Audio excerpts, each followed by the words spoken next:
The fourth bomb. The door to apartment 2C opened. Flora Bomback screamed, and Turtle flung herself on the pile of money they had been counting. It was Theo, not the thief. "Can I borrow your bike for a few hours? It's very important." Theo was not a runner like Doug, who was fuming about his being so late. He needed the bicycle to follow Otis Amber right now. Turtle stared at him in stony silence. "I didn't make that sign in the elevator. Besides, you already kicked me for it. Please, Turtle?" She still wouldn't answer, punk kid. "I had a long talk with the police today, but I refused to tell them who the bomber was." "What's that supposed to mean?" What does she think it means? It means that he and everybody else knows that Turtle is the bomber. "Never mind. Can I have your bike or not?" "Why do you want it?" Theo ground his teeth. "Take it easy. Anger won't help any more than blackmail did. Try being a good guy." "I saw Angela in the hospital today. She sends her regards." "What's that supposed to mean?" "You let me have that bike, Turtle Wexler, or else." Turtle did not have to ask what "or else" meant. Police, bomber, Angela. But how did Theo find out? "Here." She threw the padlock key across the room and waited for him to rush out before she let go of the money. "He's such a nice boy," Flora Bomback remarked. "Sure," Turtle replied, dialing the telephone number of the hospital. "Angela Wexler, room 325. "Room 325 is not accepting any calls." Turtle hung up the phone. If Theo knew, others knew. Angela had set off those fireworks wanting to get caught, but it was different now. Now she was confused. Now she was just plain scared. They could force a confession out of her in no time. The guilt was right there, staring out of those big blue eyes. Maybe they're questioning her now. "Baba, I'm not feeling so good. I think I'll go home to bed." Weaving through rush-hour traffic on Turtle's bike, Theo trailed the bus to a seamy downtown district across the railroad tracks where Crow and Otis got off. Skid Row. The pair wandered through the dimly lit, littered, and stinking street, bending over grimy bums asleep in doorways, raising them to their unsteady feet, and leading the ragtag procession into a decaying storefront. Paint was peeling off the letters on the window. Good Salvation Soup Kitchen. A drunken wreck of a man lurched into Theo, who put a quarter into the filthy outstretched hand more out of fright than charity. Snatches of hymn-singing drifted toward him as the last of the stragglers staggered through the door. Theo crossed the narrow street and pressed his nose against the steamy soup kitchen window. Rows of wretched souls sat hunched on wooden benches. Crow stood before them in her neat black dress, her hands raised toward the crumbling ceiling. Behind her, Otis Amber stirred a boiling mess in a big iron pot. Theo pedaled back to Sunset Towers at a furious pace. Whatever brought Crow and Otis Amber to these lower depths was none of his business. He hated himself for spying. He hated Sam Westing and his dirty money and his dirty game. Theo felt as dirty as the derelicts he spied on. Dirtier. The judge thought they had finished with the heirs. "Not quite," the doorman said. "McSuthers. Alexander McSuthers, called Sandy. Age 65. Born Edinburgh, Scotland. Emigrated to Wisconsin, age 3. Education, 8th grade.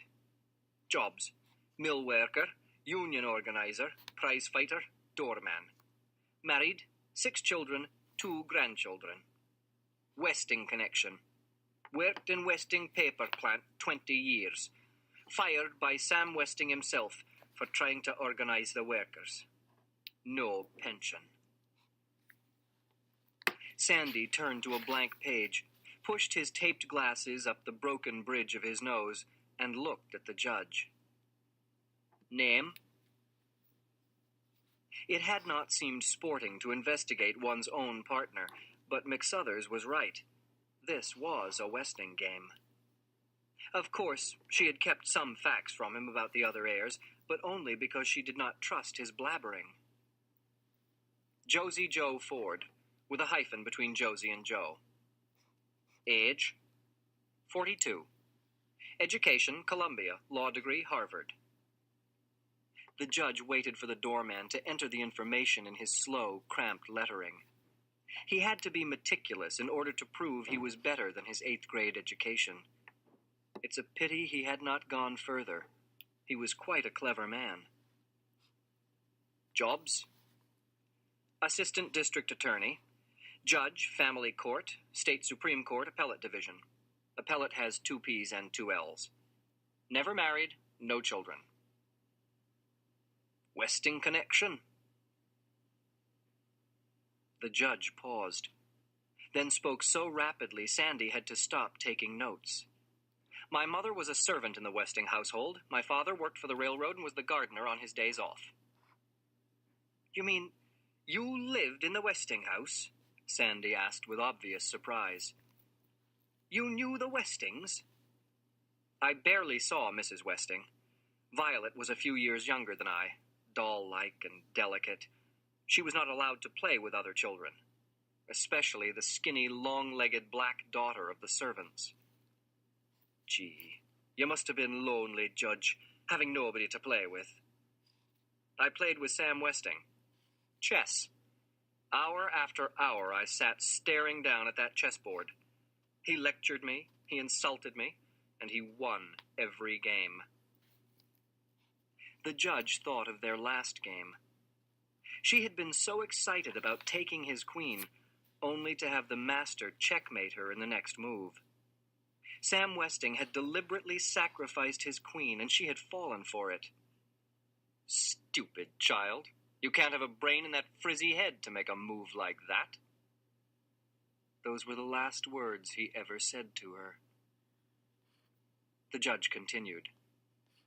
I was sent to boarding school when I was 12. My parents visited me at school when they could, but I never set foot in the Westing house again. Not until 2 weeks ago. Your folks must have really worked hard, Sandy said. An education like that costs a fortune. Sam Westing paid for my education. He saw that I was accepted into the best schools, probably arranged for my first job, perhaps more, I don't know. That's the first decent thing I've heard about the old man. Hardly decent, Mr. McSuthers. It was to Sam Westing's advantage to have a judge in his debt. Needless to say, I have excused myself from every case remotely connected with Westing affairs. You're awfully hard on yourself, Judge, and on him. Maybe Westing paid for your education, 'cause you were smart and needy, and you did all the rest by yourself. This is getting us nowhere, Mr. McSuthers. Just write, Westing connection, education financed by Sam Westing. Debt never repaid. Theo, upset over his Skid Row snooping, took out his anger on the up button, poking it, jabbing it, until the elevator finally made its way down to the lobby. Slowly, the door slid open. He stared down at the sparking, sputtering arsenal, yelled and belly-flopped to the carpet as rockets whizzed out of the elevator inches above his head. Boom! Boom! A blinding flash of white fire streaked through the lobby, through the open entrance door, and burst into a chrysanthemum of color in the night sky. Then the elevator door closed. The bomber had made one mistake. The last rocket blasted off when the elevator returned to the 3rd floor. Boom! By the time the bomb squad reached the scene by way of the stairs, the smoke had cleared, but the young girl was still huddled on the hallway floor, tears streaming down her turtle-like face. For heaven's sake, say something, her mother said. Tell me where it hurts. The pain was too great to be put into words. 5 inches of Turtle's braid were badly singed. Grace Wexler attacked the policeman. Nothing but a childish prank, you said. Some childish prank. Both my children cruelly injured, almost killed. Maybe now you'll do something, now that it's too late. Unshaken by the mother's anger, the policeman held up the sign that had been taped to the elevator wall. The bomber strikes again. On the reverse side was a handwritten composition, How I Spent My Summer Vacation, by Turtle Wexler. Grace grabbed the theme and shook it at her daughter, who was being rocked in Flora Bombach's arms. Somebody stole this from you, didn't they, Turtle? You couldn't have done such an awful thing. Not to Angela, not to your own sister. Could you, Turtle? Could you? I want to see a lawyer, Turtle replied. The bomb squad, faced with 6 hours overtime filling out forms and delivering the delinquent to a juvenile detention facility, decided it was best for all concerned to escort the prisoner to apartment 4D and place her in the custody of Judge Ford. Judge Ford put on her black robe and seated herself behind the desk. Before her stood a downcast child looking very sad and very sorry. Not at all like the Turtle she knew. You surprise me, Turtle Wexler. I thought you were too smart to commit such a dangerous, destructive, and stupid act. Yes, ma'am. Why did you do it, Turtle? To hurt someone? To get even with someone? No, ma'am. Of course not. Turtle kicked shins. She was not the type to bottle up her anger. You do understand that a child would not receive as harsh a penalty as an adult would, that there would be no permanent criminal record. Yes, ma'am. No, ma'am. She was protecting someone. She had set off the fireworks in the elevator to divert suspicion from the real bomber. But who was the real bomber? Nothing to do but drag it out of her, name by name, starting with the least likely. Are you protecting Angela? No! The judge was astounded by the excited response. Angela couldn't be the bomber, not that sweet, pretty thing. Thing? Is that how she regarded that young woman? As a thing? And what had she ever said to her except, I hear you're getting married, Angela, or, how pretty you look, Angela? Had anyone asked about her ideas, her hopes, her plans? If I had been treated like that, I'd have used dynamite, not fireworks. No, I would have just walked out and kept right on going. But Angela was different. What a senseless thing to do, the judge said aloud. Yes, ma'am. Turtle stared down at the carpet, wondering if she had given Angela away. Judge Ford rose and placed an arm around Turtle's bony shoulders. She had never wished for a sister until this moment. Turtle, will you give me your word that you will never play with fireworks again? Yes, ma'am. While we're at it, do you have anything else to confess? Yes, ma'am. I was in the Westing house the night Mr. Westing died. Good Lord, child. Sit down and tell me.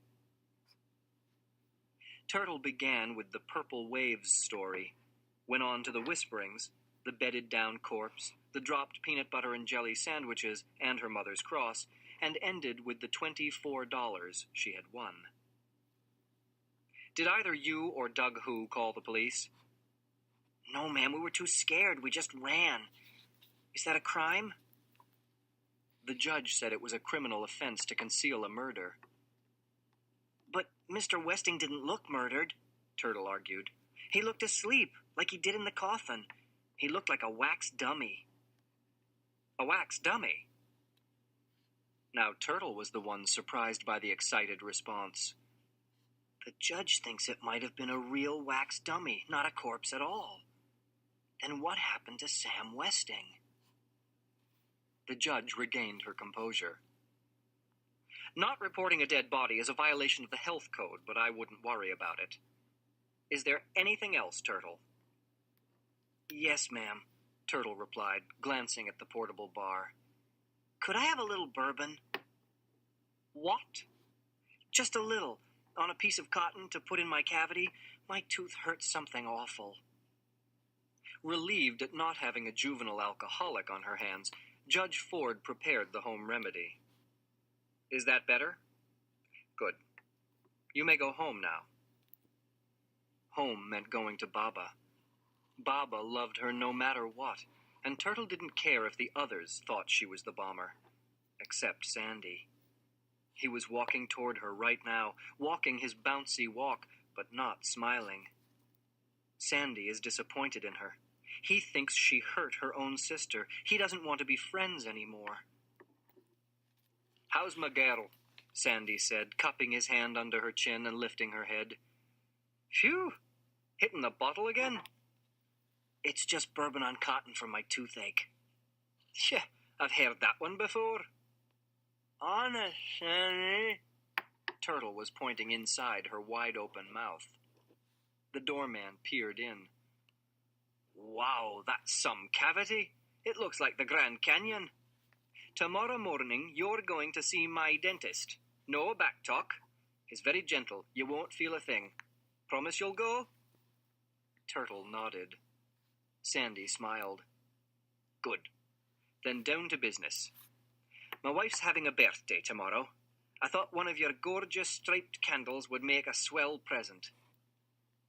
There's only one candle left, Turtle replied. It's the best of the lot, 6 super colors. I spent a lot of time making it. That's why I wouldn't part with it. But since it's for your wife's birthday, Sandy, I'll let you have it for only $5. And I won't charge you sales tax.